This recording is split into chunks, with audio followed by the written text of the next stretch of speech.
우리 이 힌돌 성가대 친구들은 그 시간을 너무 소중하게 생각하고요. 기쁘고 즐겁게 준비하고 있습니다. 하늘의 상급이 크고 또 우리 아동들이 더 예쁘게 성장하는 축복의 밑거름이 되는 줄 믿습니다. 네, 감사드립니다. 말씀에 들어가도록 하겠습니다. 사랑하는 성도 여러분, 지난 시간 욥은 자기 판단과 감정 속에 친구들에게 하나님을 나쁜 하나님으로 부각시켜 나갔습니다. 사람이 죄의 담으로 인해 하나님을 뵐 수 없게 된 것인데 욥은 하나님이 일부러 보좌 앞을 가려서 사람과 담을 만드셨다면서 모든 것을 하나님의 주권으로 돌렸지요. 그 담은 누가 만들었다고요? 하나님과 우리 사이의 담은 사람이 우리가 만든 것이지 하나님이 만드신 것이 아닙니다. 또 하나님께서는 우리 사람을 위하여 낮과 밤을 두시고 수면의 경계와 구름과 비, 동서남북의 위치를 정하신 것인데 욥은 이 모든 것을 하나님이 독재자처럼 일방적으로 정하신 것처럼 판단했습니다. 오늘도 욥은 자기 생각과 판단 속에서 하나님에 대하여 설명하는데 과장된 표현까지 사용합니다. 말씀을 들으실 때 내 안에는 욥과 같은 모습이 있지 않은지 점검하시며 발견되는 것마다 진리로 바꾸시고 변화되는 시간이 되시길 주님의 이름으로 기원합니다. 쉽게 여러분들이 기도 제목 삼을 수 있도록 제목을 감정 속에 과장된 표현을 하지 말자라는 말씀의 제목을 기억하시면 여러분 삶에도 도움이 되고 기도의 제목을 삼고 자신을 돌아보는 데 능력이 될 것입니다. 어떤 것이 감정 속에 나온 과장된 표현인지 깨달으시기 바랍니다. 욥기 26장 11절에 그가 꾸짖으신 즉 하늘 기둥이 떨며 놀라느니라 말합니다.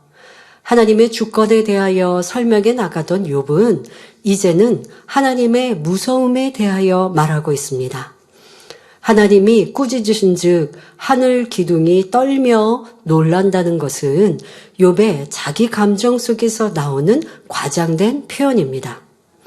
욥은 하나님께서 아무 잘못도 없는 자신을 치셨다고 믿고 있었기에 거기에 대한 무서움과 놀라움을 금치 못하며 과장된 표현을 쓰고 있는 것입니다. 이는 사람들 사이에서도 종종 볼 수 있는 현상입니다. 자기 생각이나 판단, 감정은 과장된 표현이나 험담으로 이어질 수 있습니다. 이로 인해 상대를 나쁜 사람으로 인식시킨다든가 아니면 사실을 왜곡되게 전달하는 일들이 발생하기도 합니다. 예를 들어서 상대방이 지적을 하거나 권면을 합니다. 그런데 난 그게 듣기 싫어요. 그럴 때 예를 들어서 가까이 가면 얼겠어. 북극이 따로 없네. 자, 이런 표현을 한다고 해봅시다.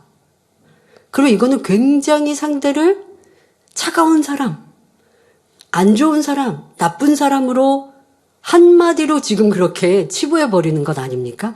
그런데 문제는 뭐예요? 이런 말을 하면서 그냥 웃으면서 편하게 가까이 가면 내가 그냥 꽁꽁 얼겠는데 여기가 냉동실인 것 같은데 그렇게 웃으면서 얘기하면 상대방이 기분이 좋을까요?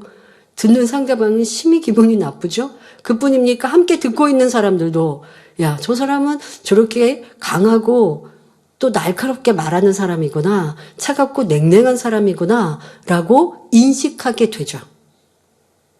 내가 그 사람의 어떤 말로 지적으로 인하여서 조금 기분이 상했거나 아니면 저 사람은 항상 왜 나를 지적하지? 라는 생각으로 기분 나쁘니까 지금 이렇게 상대에 대해서 나쁘게 과장되어 말을 하고 있는 것입니다. 이런 일들이 얼마나 많습니까? 예를 들어 우리 자녀들이 부모님께 얘기합니다. 나 좀 휴대폰 요즘 나온 최신 휴대폰 좀 사달라고. 그러면 이제 부모님이 그러시죠. 야, 너 학생인데 지금 가지고 있는 걸로만 족하지. 뭐 그렇게 네가 좋은 또 요즘에 나오는 새로운 거 그런 것만 가지려고 하니? 라고 부모님이 만약에 그것에 대해서 좋지 않게 얘기하십니다. 싫다라는 표현을 하시는 거죠. 그럴 때 아이들이 어떻게 표현하느냐? 엄마는 모르면서 우리 반의 학생들 다 요즘 최신식 갖고 있어. 거짓말이죠. 다 갖고 있을 리 없어요. 근데 이런 표현 굉장히 많은 거 아시죠? 내가 원하는 바를 주장하기 위해서 다른 사람이 다 그렇게 생각한다. 다른 사람이 다 싫어한다. 라고 과장되어 거짓되이 표현하는 일들도 참으로 많습니다. 어린 학생들 자녀 때부터 이러하니 장년 되어지고 어른 되어지면 얼마나 거짓이 많이 있겠습니까? 우리는 욥처럼 자기 감정 속에서 하나님에 대해서나 사람에 대해서나 과장된 표현을 사용하여 상대를 나쁘게 인식시키거나 잘못 전달하는 일이 없어야 합니다. 이는 혼적인 작용으로 사단이 역사하는 것입니다. 하나님의 말씀을 들을 때도 어떤 이는 기쁨으로, 어떤 이는 감사함으로, 사랑스러움으로 듣는가 하면 어떤 이는 두려움으로 듣습니다. 가령 단에서 죄를 지적하거나 책망의 말씀이 선포될 경우 기쁨과 감사함으로 또는 민망함으로 받는 사람은 돌이켜 순종할 수 있는 마음입니다. 그런데 이와는 반대로 마음의 말씀이 찔림이 되니 두렵고 떨림으로 받거나 판단, 정죄하는 등 악을 발동한다면 이는 돌이킬 마음이 없고 오히려 죄와 악을 더해가는 마음이지요. 우리는 어떤 지적이나 책망의 말씀을 받는다 해도 기쁨과 감사함으로 받아 하나님의 사랑받는 자녀가 되어야 하겠습니다. 이어지는 말씀에도 욥이 사랑의 하나님을 느끼지 못하고 얼마나 두려움의 하나님으로 인식하고 있는지 알 수 있습니다. 욥기 26장 12절에 그는 권능으로 바다를 흉용케 하시며 지혜로 라합을 쳐서 파하시며 말합니다. 흉용하다라는 말은 물결이 매우 세차게 일어나다라는 의미입니다. 욥은 하나님께서 권능으로 바다의 거친 파도를 일으킨다고 말하고 있습니다. 여러분은 바다를 연상할 때 무엇이 떠오르는지요? 지금 한번 연상해 보시기 바랍니다. 어떤 사람은 잔잔하고 평온한 바다, 물결이 햇빛을 받아 보석처럼 반짝이는 모습과 끝없이 펼쳐진 해변의 모래사장이 떠오릅니다. 또 어떤 사람은 웅장한 바다 가운데 일렁이는 거대한 파도와 해안에 부딪혀 생겨나는 새하얀 물줄기를, 또 어떤 사람은 푸른 바다 위로 요요히 떠가는 돛담배와 갈매기, 혹은 저녁 놀 속에 붉게 물든 수평선의 아름다움을 생각합니다. 지금까지 말씀드린 장면들은 대부분 바다를 동경하거나 바다에 대한 좋은 느낌과 추억을 가진 사람들이 떠올리는 장면이지요. 그런데 과거에 바다에 빠져서 위험에 처한 경험이 있거나 물을 무서워하는 사람들은 삼킬 듯이 밀려오는 파도나 강풍 속에 배가 파손되는 등의 두려운 느낌으로 바다를 연상할 수도 있습니다. 이처럼 바다라는 동일한 단어를 가지고도 각 사람의 마음이 어떠하냐에 따라서 느낌과 표현이 달라지지요. 그러면 본문의 욥은 바다를 어떻게 표현하고 있습니까? 하나님께서 권능으로 바다를 흉용케 하신다 했으니 두려움 속에서 연상하고 있을 뿐 아니라 자신의 감정 속에서 바다를 통해 무서운 하나님으로 표현하고 있습니다. 만일 욥이 하나님을 사랑의 하나님으로 느낀다면 이렇게 표현할 리가 없지요. 크고 넓은 바다처럼 한이 없고 넓으신 사랑의 하나님, 이렇게 표현했겠죠. 그런데 지금 욥의 이 단어의 사용과 또 의도하는 바가 무서운 하나님으로 지금 몰아가고 있다는 것입니다. 욥이 바다의 흉흉함도 다 하나님의 권능 속에서 이루어진다고 말한 것은 하나님에 대한 욥의 두려움과 무서움에서 나오는 표현입니다. 욥은 의인인 자신을 하나님의 주권 속에서 엉망으로 만드신 것처럼 바다의 흉흉함 또한 하나님의 무서운 권세 아래 이루어지는 것이라고 믿는 것이지요. 그러나 이는 욥의 감정 속에서 나온 생각일 뿐입니다. 하나님께서 바다를 창조하셨지만 바다의 흉흉함이나 잔잔함은 하나님의 권세로 움직이는 것이 아니라 바람과 구름과 함께 자연의 섭리 속에서 일어나는 현상입니다. 이러한 자연 현상을 마치 하나님의 권세로 일으킨 것처럼 돌려서 원망해서는 안 되죠. 하늘이 평안하고 푸르른 하늘이면 하나님이 나를 사랑하시는구나 했다가 하늘에 먹구름이 끼고 또 비가 오고 나는 외출해야 되는데 비가 너무 많이 와서 불편해. 그럼 하나님이 나를 지켜주시지 않나? 똑같은 하늘, 또 하늘의 변화를 가지고 내 감정에 따라 이렇게 느낌도 달라지는 것 또한 여러분들이 얼마나 어리석은지 알아야 합니다. 편안한 바다이든 잔잔한 바다이든 바람이 파도가 치는 바다이든 하나님이 창조하셨고 자연의 섭리 가운데 돌아가는 일들이지 하나님께서 인생들에게 화를 내시니까 파도가 흉흉해지고 해일이 일어나는 게 아니라는 것입니다. 마음이 선한 사람은 자연 만물을 보면서 하나님의 능력과 신성을 느끼며 하나님의 뜻을 깨달아 바른 표현을 합니다. 오늘날 지구 곳곳에서 이상기후, 기상이변, 생태계 파괴 및 자연재해가 발생하는 원인이 무엇입니까? 이는 하나님께서 이렇게 만드신 것이 아니라 사람들의 무분별한 개발과 환경 파괴로 인한 것이지요.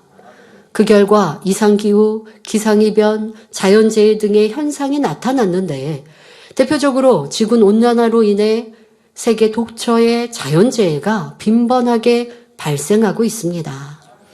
이러한 자연재해의 원인을 무조건 하나님 탓으로 돌리는 사람들이 있는데 이는 옳지 않습니다.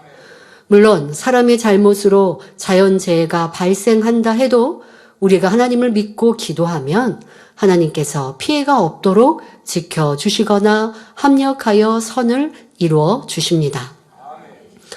그러면 본문에서 지혜로 라합을 쳐서 파한다는 것은 어떤 의미일까요? 욥기 9장 13절에 하나님이 진노를 돌이키지 아니하시나니 라합을 돕는 자들이 그 아래에 굴복하겠거든 했는데 여기서 라합은 애굽을 의미한다고 말씀드렸습니다. 이를 뒷받침해주는 말씀을 찾아보면 이사야 30장 7절에 내가 애굽을 가만히 앉은 라합이라 일컬었느니라 했고 이사야 51장 9절에 라합을 점이시고 용을 찌르시니가 어찌 주가 아니시며 말씀합니다. 그러니 본문에서도 라합은 애굽을 의미합니다. 또한 애굽은 영적으로 세상을 의미합니다. 따라서 본문에 지혜로 라합을 쳐서 파한다라는 말은 하나님과 원수되는 세상의 지혜와 모략과 모사, 여러 가지 술수와 괴계 등을 하나님의 지혜로서 완전히 깨뜨려 버린다는 의미입니다. 그런데 욥이 본문에서 하나님의 지혜로 라합을 쳐서 파한다라는 말을 한 이유는 자신은 의인이고 지혜가 많다고 생각했기 때문입니다. 하나님께서는 라합을 파하실 만큼 지혜가 크기 때문에 세상에 어떤 사람도 그 지혜를 당할 수 없다. 그러니 의인인 욥, 나의 지혜도 하나님에 의해 강제적으로 꺾인 것이다 라는 의미가 담겨 있지요. 그러나 하나님은 사람에게 자유의지를 주셨기 때문에 모든 선택은 사람에게 달려 있습니다. 만일 하나님께서 강제적으로 주권을 행사하여 사람의 지혜를 파하신다면 인간 사회에 악의 지혜나 모략, 악한 술수 등이 없어야 할 것입니다. 하나님께서는 악을 미워하고 선을 사랑하는 분이시니 무조건 하나님의 지혜로 모든 악을 분쇄시키고 선만 남도록 하시면 되지 않겠습니까? 하지만 세상에 선만 존재하는 것이 아니라 온갖 악의 모략과 술수가 난무하는 까닭은 사람이 자유의지에 따라 선 또는 악을 선택하여 이를 이루어가기 때문입니다. 그러니까 그렇게 사람이 선택하는 것을 하나님의 주권으로 막고 악을 선택했으니까 당장 해를 가하고 하지 않으신다는 거예요. 그러면 인간 경작을 할 이유가 없는 거죠. 이 땅은 지금 인간 경작을 받고 있는 시기이기 때문에 사람들에게 누구나 자유의지를 주셨고 자유의지에 따라 악한 것을 선택하고 악한 꾀를 써서 이를 이루기도 하지만 하나님께서 그것을 두고 보실 때도 있고 그러나 그 평가는 다 진행되고 이루어지는 것이죠. 결국 로마서 6장 23절에 죄의 삭은 사망이요 하나님의 은사는 그리스도 예수 우리 주 안에 있는 영생이니라 말씀한 대로 자유의지 가운데 죄를 선택한 사람은 사망의 길로 예수 그리스도를 선택한 사람은 영생의 길로 가게 되는 것입니다. 물론 하나님께서 사람의 죄악에 대하여 전혀 관여를 안 하신다는 것은 아닙니다. 가나안 땅의 거민들이나 소돔과 고모라 상의 사람들처럼 그 죄악이 관영하면 심판하시는 것을 볼 수 있지요. 그러나 이때도 하나님께서 주권적인 강제성을 띠는 것이 아니라 정확한 공의 가운데 하나님의 지혜로서 악을 소멸해 가시는 것입니다. 우리는 신앙생활을 하고 인간경작을 받으면서 이런 생각과 함께 오해를 할 때가 있습니다. 아니 나는 진리를 선택하고 선을 쫓아가는데 주변에 악한 사람이 승승장구하는 것처럼 보이고 악한 사람이 악한 꾀를 써서 나를 괴롭게 하는데 왜 하나님이 두고 보시지? 여기에 이런 말씀 많이 드리고 있고요. 또 대예배 때도 결론에서 말씀드렸습니다마는 우리는 자꾸 내 유익에 따라 하나님을 좌지우지하려고 해요. 왜 하나님 저 사람 심판 안 하세요? 저 사람 심히 악한데 왜 그냥 보고 계세요? 내가 자꾸 심판자가 되고 있습니다. 그러나 하나님의 심판은 하나님이 가장 합당한 때에 하시는 것이고 심판을 하시기 전 모두에게 기회를 주고 계시고 용서하고 계신 사랑이심을 우리는 알아야 합니다. 그런데 우리는 조급한 마음에 내가 심판자가 되는 일들이 얼마나 많은가. 이 또한 악에서 나오는 마음이요 생각임을 내 유익을 구하는 마음임을 알아야 합니다. 예를 들어서 여러분 자녀가 신앙생활하다가 교회를 떠났습니다. 저 세상을 짝하고 이제 교회도 다니지 않고 세상 사람처럼 살아갑니다. 그러면 여러분들이 아이고 내 자녀에게 화가 임해서 심판이 임하기를 바랄 부모가 어디 있겠습니까? 심판이 오기 전 빨리 돌이키고 회개해야 하는데 라는 마음으로 안타깝게 기도하지 않겠습니까? 그런데 사랑하면 그러한데 심판이 오기를 바라는 게 아니라 심판이 임하기 전 빨리 돌이키기를 바라는 마음일 텐데 사랑이 없으니까 아유 저 사람은 왜 심판 안 하시지? 때로는 나랑 상관없는 세상 사람에 대해서도 아니면 나를 힘들게 하는 사람에 대해서 왜 하나님이 저 사람을 그냥 두고 보시지? 하고 자꾸 내가 심판하려고 하는 이런 악에 대해서 깨우치고 깨달아야 할 것입니다. 지금 욥은 나를 심판하신 하나님, 그런 두려운 하나님이라고 표현하지만 하나님은 지금 욥을 심판하고 계신 것이 아니라 변화시키시는 사랑이신데 이것을 오해하여 자꾸 나쁘게 말하고 생각하고 있습니다. 스스로가 고통을 자초하고 있는 것이죠. 이어지는 본문을 보면 욥기 26장 13절에 그 신으로 하늘을 단장하시고 손으로 날랜 뱀을 찌르시나니 말합니다. 그 신으로 하늘을 단장한다는 것은 하나님의 능력으로 펼치신 하늘의 아름다움을 말하고 있습니다. 끝없이 높고 넓은 하늘을 보면 광대함과 아름다움을 느낄 수 있습니다. 청명한 아침 하늘에 밝은 햇살이 비치는 모습이나 해질녘에 붉은 노을빛으로 물든 하늘은 너무나 아름답지요. 또 하늘에는 다양한 형태의 구름이 흘러가는 것을 볼 수 있습니다. 먹구름, 새털구름, 뭉게구름, 양떼구름 등 종류도 많습니다. 때로는 구름이 사람이나 천사, 여러 동물 모양, 하트 모양, 세계의 지도 등 갖가지 형상을 만들어내니 얼마나 신기하고 아름답습니까? 비행기를 타고 창밖 하늘을 보면 더욱 색다른 아름다움을 경험해 볼 수 있지요. 이처럼 하늘은 생각할수록 신기하고 아름답습니다. 해와 달과 별들의 조화 속에 운영되고 있는 은하계의 아름다움도 느껴볼 수 있습니다. 또 하늘에서 눈과 비, 우박 등이 내리고 구약시대에는 이스라엘 백성들을 위해 만나도 내렸습니다. 게다가 하늘에는 수많은 천군 천사들이 있으니 그 모습을 상상만 해도 아름다움을 느낄 수 있지요. 특히 우리 성도님들은 길을 걷다가 문득 하늘을 바라볼 때 7빛깔의 아름다운 무지개가 보이면 얼마나 기쁘고 행복합니까? 오늘도 대예배 저녁 이렇게 오후 예배 내려오는데 지금 무지개 떴어요 하고 말씀하시고 사진을 보여주시던데요. 여러분들은 하늘을 보시면서 무지개를 발견하는 걸 기뻐하시고 우리와 함께 하시는 아버지 하나님의 사랑을 느낍니다. 우리나라의 가을 하늘은 유난히 푸르고 맑고 아름답지요. 하나님을 믿지 않는 사람들도 푸른 하늘을 보면 왠지 모를 경외감을 느낍니다.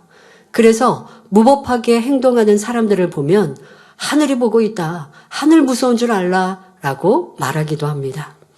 또한 사람들은 대부분 하늘을 바라보면서 자신도 모르는 무언가에 대한 막연한 그리움을 갖게 됩니다. 이에 대해 전도서 3장 11절에 하나님이 모든 것을 지으시되 때를 따라 아름답게 하셨고 또 사람에게 영혼을 사모하는 마음을 주셨느니라. 그러나 하나님의 하시는 일의 시종을 사람으로 측량할 수 없게 하셨도다 말씀하지요. 하나님께서는 사람의 마음의 본향인 천국을 사모하는 마음을 주셨기 때문에 영적으로 천국을 의미하는 하늘을 보면 그리움이 일어나는 것입니다. 이처럼 하나님께서 지으신 이 세상 모든 것에는 영적인 의미가 담겨 있습니다. 그러니 창조주 하나님을 믿는 사람들은 꽃 한 송이만 보아도 우리를 위해 아름다운 꽃을 만들어주신 하나님의 사랑을 느끼며 감사하지요. 그러면 욥도 하늘을 아름답게 단장하신 하나님을 표현했으니 이어서 나오는 고백은 솜씨가 뛰어나신 하나님, 능력의 하나님을 부르며 감사의 표현이 나와야 할 것입니다. 그런데 욥은 감사의 표현이 아니라 무서운 느낌이 나는 표현으로 손으로 날랜 뱀을 찌르시나니 라고 말합니다. 이는 무슨 의미일까요? 이는 욥이 느끼는 하나님의 성격을 말해주고 있습니다. 즉 나쁜 하나님이요 두려운 하나님을 나타내기 위한 욥의 감정적인 표현이지요. 마음이 악하고 하나님을 오해하는 사람들은 하나님에 대해 표현할 때 감정적인 표현을 합니다. 예를 들어 하나님을 믿지 않는 사람들에게 전도를 하면 하나님이 어디 있느냐? 보여주면 믿겠다라고 말하는 경우가 있습니다. 이렇게 하나님의 존재를 인정하지 않던 사람이 막상 어떤 어려운 일을 만나면 하나님도 너무하신다 하면서 하나님을 탓하는 것을 볼 수 있지요. 하나님을 믿는 사람들 중에도 시험 환난을 만나거나 오랫동안 기도해도 응답이 오지 않으면 감정 속에 별의별 말이 다 나오는 것을 볼 수 있습니다. 하나님이 나를 치셨다. 하나님이 내 사업터를 무너뜨리셨다. 하나님이 비를 많이 내리셔서 농사를 망쳤다. 등등의 원망과 탄식을 합니다. 그러면 마음이 선하고 하나님과의 관계가 올바른 사람들은 하나님을 어떻게 표현할까요? 자비하신 하나님, 사랑과 공의의 하나님, 좋은 것 주시는 하나님, 복 주시는 하나님, 아름다우신 하나님으로 표현할 것입니다. 여러분들이 실수하고 어려움을 겪었는데 왜 하나님을 원망해요? 내가 잘 되고 하나님의 축복을 받으면 사랑합니다, 감사합니다. 어려움을 당하면 내 실수와 잘못을 돌아보아야지 왜 하나님께 대하여 불손한 말을 합니까? 이런 것이 하나님께 무례함으로 또 담이 되는 것이죠. 세상 사람들은 또 하나님에 대해 어떻게 표현합니까? 하나님은 사랑이시라고 하면서 왜 지옥을 두셔서 사람들이 지옥에서 고통받게 하느냐? 그러니 하나님은 사랑이 아니시다. 이렇게 오해하고 판단하기도 합니다. 하나님은 지옥을 두신 게 우리를 심판하기 위해서가 아니죠. 아무도 지옥 가지 않기를 바라셔서 독생자 아들 예수님을 우리 가운데 화목제물로 보내셨는데도 그 십자가의 사랑을 알지 못하고 또 전도자들의 전도를 듣지 않고 짐짓 죄악 가운데 거하는 이들, 그런 이들을 어쩔 수 없이 두는 것이 지옥이지 하나님이 지옥 가도록 인생들을 만드신 것이 아니라는 것입니다. 그런데 내 감정으로 판단하면 선하신 하나님을 나쁜 하나님으로 매도하더라는 것입니다. 여러분들의 신앙생활 속에 이러한 모습이 있었다면 철저히 회개하고, 그런 모습들은 잊어버려서 회개 못하면 안 돼요. 그러니까 정말 회개할 중심이 되고 겸비히 기도하면 성령님께서 잊어버렸던 것도 떠올리게 해주시거든요. 그런 모습들은 찾아서라도 회개해야 조금의 담도 남기지 않습니다. 이제 우리의 삶 속에 때로는 현실에 어려움이 있거나 이해되지 않는 일들이 있어도 어떻게 하나님을 판단해서는 아니 될 것이고, 불선한 말을 내어서도 아니 될 것이고, 잘 이해 안 되면 묵묵히 기다리면 되는 것이죠. 말로 인해 죄담 만들지 마시길 바랍니다. 지금 욥은 깊은 연단의 시간을 보내면서 두려운 하나님으로 오해하고 있기 때문에 하나님이 꾸짖으시니 하늘 기둥이 떨며 놀란다. 하나님은 권능으로 바다를 흉용케 하시며 지혜로 라합을 쳐서 파하신다. 하나님의 손으로 날랜 뱀을 찌르신다 등등 거칠고 무서운 표현이 나오는 것입니다. 그러니까 여러분들도 내가 보통 때 사용하는 단어 또 표현하는 표현법이 어떠한가도 생각해 보세요. 선한 사람이면 어떤 나쁜 안 좋은 것에 대해 얘기하는 것조차가 싫고요. 혹여 말한다 할지라도 돌려서 얘기하지 거친 표현 자체가 마음 안에 없는 거예요. 그러니 사랑하는 목자님은 설교를 할 때 필요해서 욕을 인용하신다고 할지라도 성도님들 죄송합니다 하고 양해를 구하시고 어떤 나쁘고 심한 욕을 하신 적도 없으시지 않습니까? 내 안에 없으면 나오지가 않는 거예요.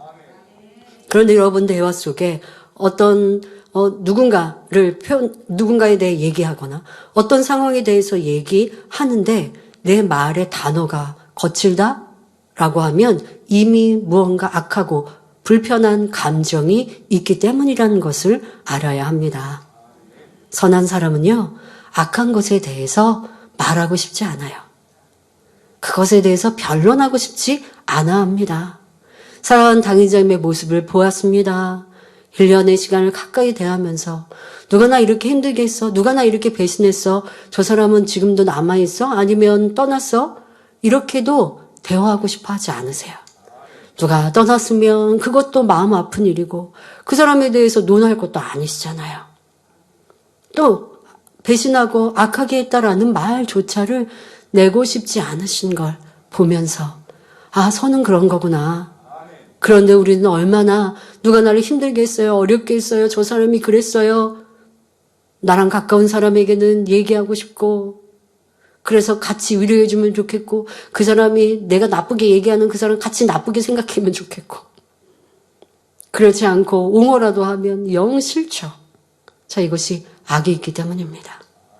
이러한 내 안에 악한 감정들을 벗어버리면 지금 욥의 표현들을 여러분들 쭉 보시니까 듣기만 해도 섬뜩섬뜩한 표현들 있잖아요.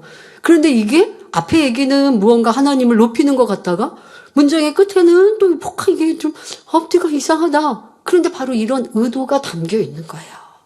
여러분들도 이렇게 가시 놓친 말들, 뭔가 내가 의미심장한 말들 하나님은 다 알고 보고 계십니다. 대화를 하고 있는 상대는 알아듣지 못해도 내 안의 악에 대해서 깨닫지 못해도 하나님은 그런 거 하나하나 또 천사들은 다 기록하고 그로 인해 죄의 담이 되는 것이죠. 자, 지금 욥이 표현한 날랜 뱀을 찌른다라는 표현에 대해 설명하겠습니다. 자, 이 표현은 모세가 이스라엘 백성들을 가나안 땅으로 인도할 때 있었던 사건을 욥이 연상해서 하는 말입니다. 민수기 21장에 보면 출애굽한 백성들이 광야 생활을 할 때 하나님을 원망하다가 불뱀에 물려 죽어가는 장면이 나오지요. 이 사건의 영적인 의미는 십자가의 도를 통해 들으셨습니다. 바로 장차 율법의 저주에서 우리를 구원할 예수 그리스도에 대한 예표라 했습니다. 곧 하나님 명령에 순종하여 놋뱀을 본 사람들이 죽지 않은 것처럼 죄로 인해 사망의 길로 가던 영혼들이 십자가에 달리신 예수님을 주로 믿고 영접할 때에 구원받고 생명을 얻게 됨을 나타냅니다. 물론 욥이 이러한 영적인 의미까지 알았던 것은 아닙니다. 다만 이스라엘 백성들이 광야에서 불순종하여 불뱀에게 물려 죽어갈 때 하나님의 능력으로 구해주신 사건을 들어서 알고 있었기 때문에 하나님의 손으로 날랜 뱀을 찌른다 표현한 것이지요. 그러면 하나님께서 어떤 것을 찌르시겠습니까? 하나님께서는 악을 미워하시기 때문에 악을 향하여, 불의를 향하여 날랜 뱀을 찌르듯이 찌르시는 분입니다. 그래서 데살로니가전서 5장 22절에 악은 모든 모양이라도 버리라 말씀하셨지요. 반대로 선을 너무나 사랑하시기 때문에 시편 37편 3절에 여호와를 의뢰하여 선을 행하라 명하시며 로마서 2장 10절에 선을 행하는 각 사람에게는 영광과 존귀와 평강이 있으리니 말씀하십니다. 하나님께서는 우리의 작은 선행도 일일이 기억하시고 칭찬하시며 축복으로 갚아주십니다.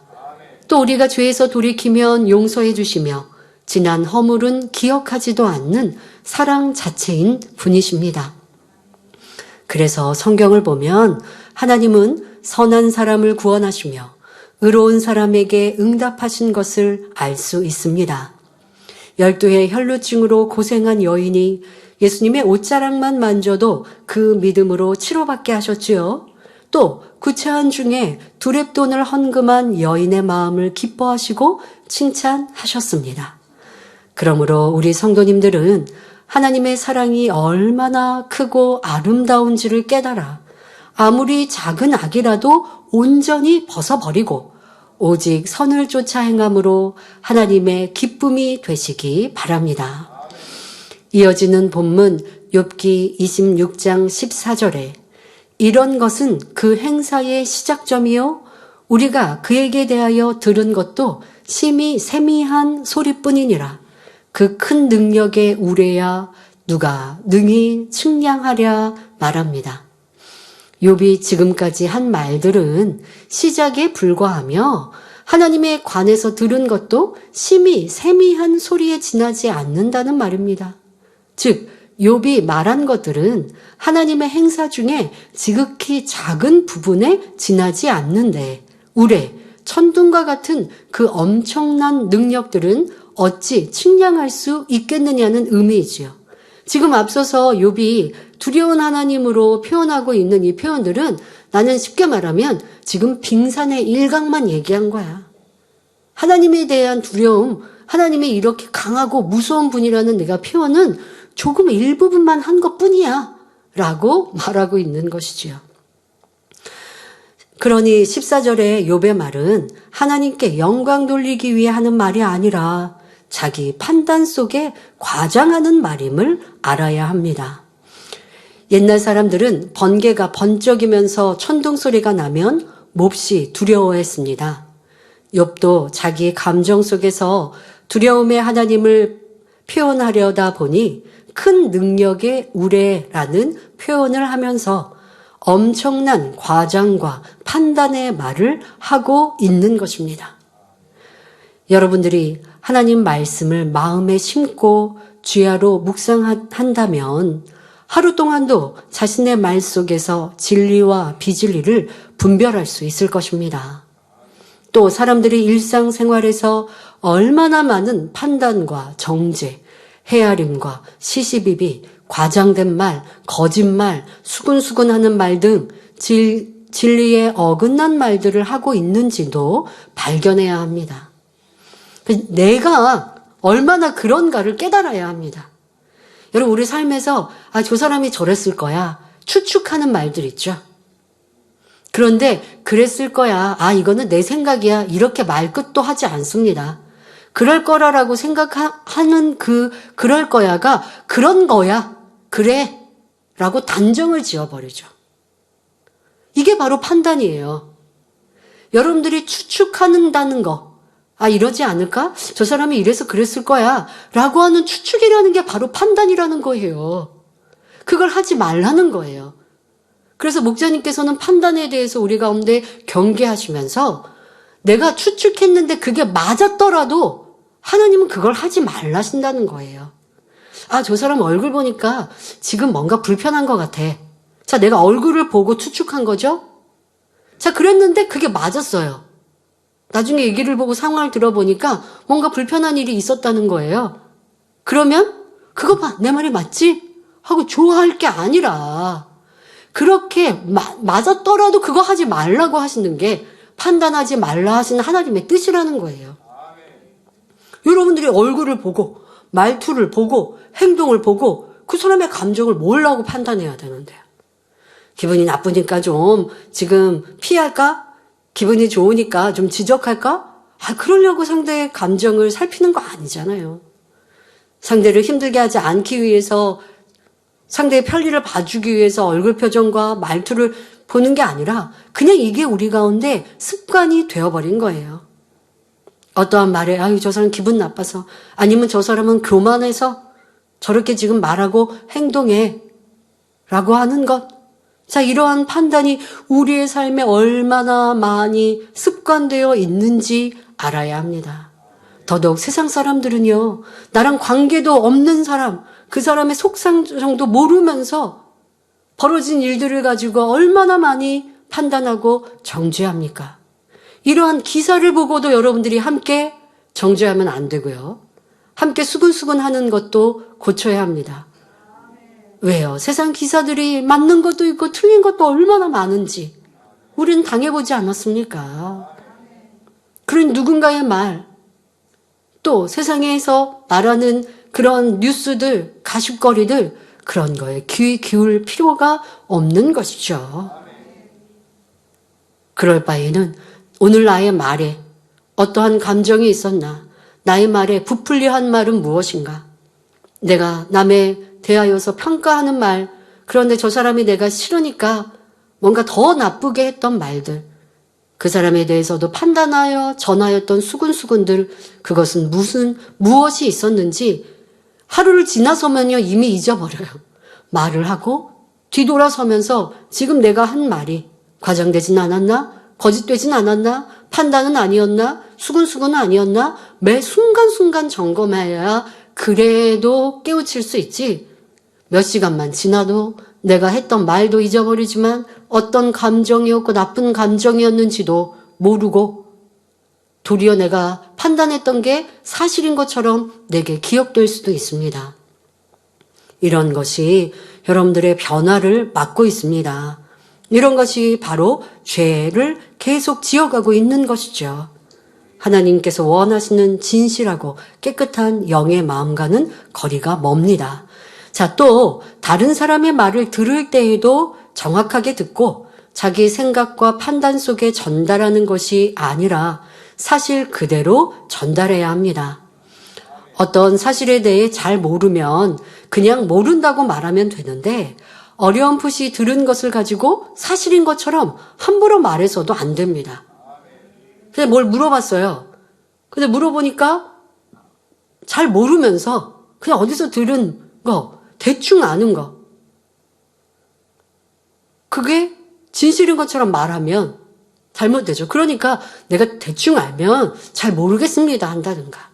아니면 정확히 알아보고 말씀드릴게요. 해야 맞는 것이죠. 그런데 내가 뭘 다 잘 아는 것처럼 자꾸 우리 사람들이 그런단 말이에요.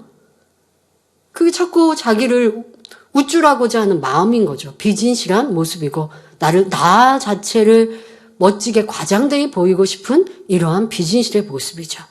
마태복음 5장 37절에 오직 너희 말은 옳다, 옳다, 아니라, 아니라 하라. 이에서 지나는 것은 악으로 쫓아나느니라 하셨습니다. 자기 입장에서 다른 사람을 판단하면 안 됩니다. 아, 저 사람은 이렇게 악해서 그랬어 하지 말고 무엇을 말할 때는 그냥 사실 그대로만 전하면 되는 것인데 거기에 내 싫은 감정과 또 점수까지 다 매겨가지고 하는 정죄까지 얹혀서 말을 하여 상대방도 나쁘게 인식하게 만드는 이러한 내 악한 감정들을 뽑아내어야 합니다.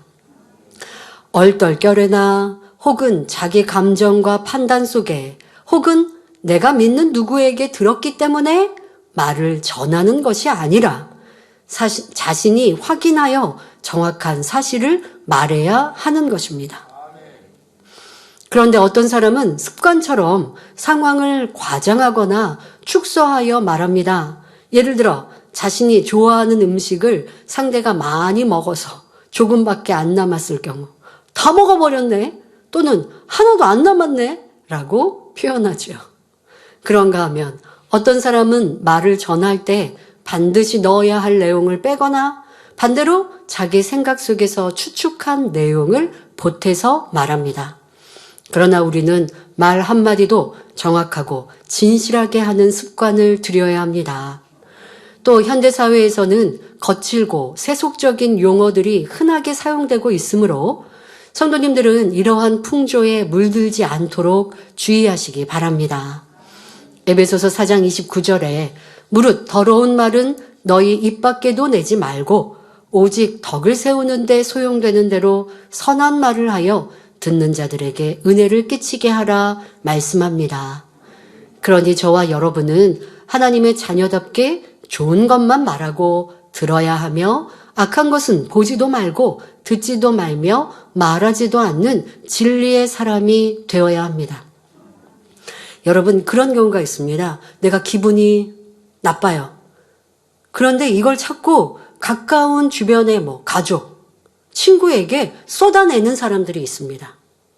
내가 기분 나쁜 걸 주변에 호소하면 나는 속 시원해질 줄 모르겠지만 듣는 사람은 평안할까요?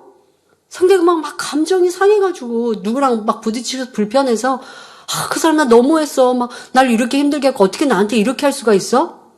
여러분 그런 얘기를 들으면 지금 제가 막 격해서 힘들고 어려운 얘기를 한다고 하면 아무리 나를 사랑하는 사람인들 그걸 들으면서 막 웃고 행복하고 해질까요? 같이 기분이 좀 다운되고 좀 힘들고 또 거기에다가 분별력이 없는 사람이라면 그 상대가 싫다 하는 그 사람도 나도 모르게 굉장히 미워해지고 하죠. 그래서 이거를 감정 쓰레기통이라고 한다고 합니다. 내 나쁜 감정을 자꾸 토해내면 상대방에게 그 감정, 나쁜 감정이 전달되니까 그 사람은 내 나쁜 감정을 담는 쓰레기통이 되는 거예요. 이건 굉장히 피곤한 일이라고 합니다. 여러분들이 내 배우자에게 그렇게 하고 있지 않은가? 부모님이 자녀에게 이런 경우도 있죠. 부부가 배우자 사이가 별로 안 좋은데 엄마가 아빠에 대한 불평을 내 자녀, 어린 자녀 그것도 어린 자녀에게다 대고 하거나 꼭 불평이 아니어도 배우자의 사이가 별로 안 좋으면 그러면 아이에게 짜증스럽고 아이에게 뭐 말하는 게 좀 화가 더 나고 평소에 숙제 안 해? 엄마가 기분 좋을 때 숙제 안 했으면 야, 너 숙제 좀 잘해야지 이렇게 웃으면서 얘기하시다가 엄마 아빠가 사이가 나빠 보세요. 그러면 예전에 점수 나빴던 것도 어떻게 엄마한테 야단 맞았던 것까지 다 끌어다가 얘기하시면 아이들은요 지치는 거예요. 이게 왜 그랬을까요? 아이를 훈계한다라고 하는 목적이 아니라 엄마가 지금 아빠랑 불편했거든요. 힘들었거든요. 그걸 아이에게 쏟아내는 겁니다. 친구 사이에 이런 친구가 있으면요 별로 안 만나는 게 좋죠. 여러분 이렇게 나는 내 말이 상대에게 힘이 주고 용기가 되고 감동이 되는 말인가? 아니면 내 말을 들을 때 상대가 힘들고 지치고 우울해지고 같이 미워지게 되는가? 그런 말을 한다면 나는 상대에게 나쁜 행동을 하고 있는 거예요. 근데 이게 왜 그래요? 내 불편한 감정, 이걸 내가 추스릴 수 없으니까. 그러니까 상대방한테 토설을 하는 건데 나만 힘든 게 아니고 상대방도 힘들어진다고요.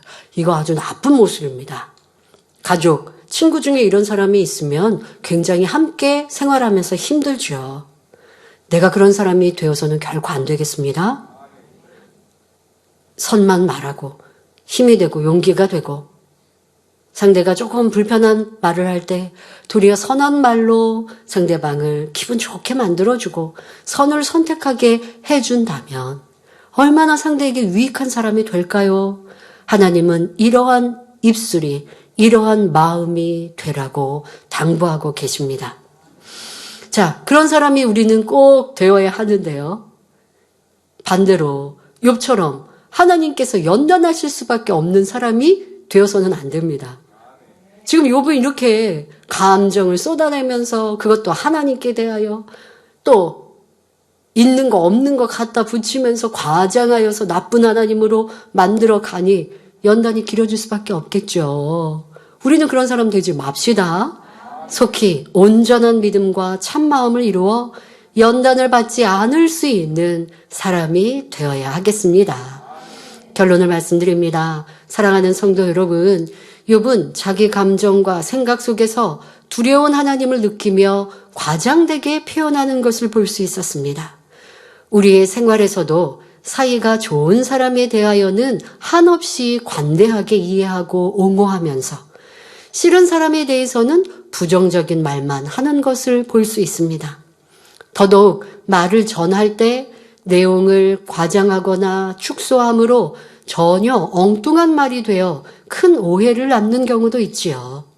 또 자기 생각 속에 추측하고 말을 부풀려 그런 게 아닐까 하는 말이 그렇다라고 전해지고 의견 대립이 있었다는 말이 크게 싸웠다고 부풀려 전해지기도 합니다. 이처럼 자신의 생각이 동원되면 원래 내용을 왜곡시켜 잘못 전합니다. 그러면 우리가 정확하게 말을 전달하려면 어떻게 해야 할까요? 무엇보다 마음의 진실함을 이루어야 합니다. 마음이 진실하면 자신의 생각에 맞춰 상황을 판단하지 않고 말을 정확히 전달하기 때문에 신뢰와 사랑을 받습니다.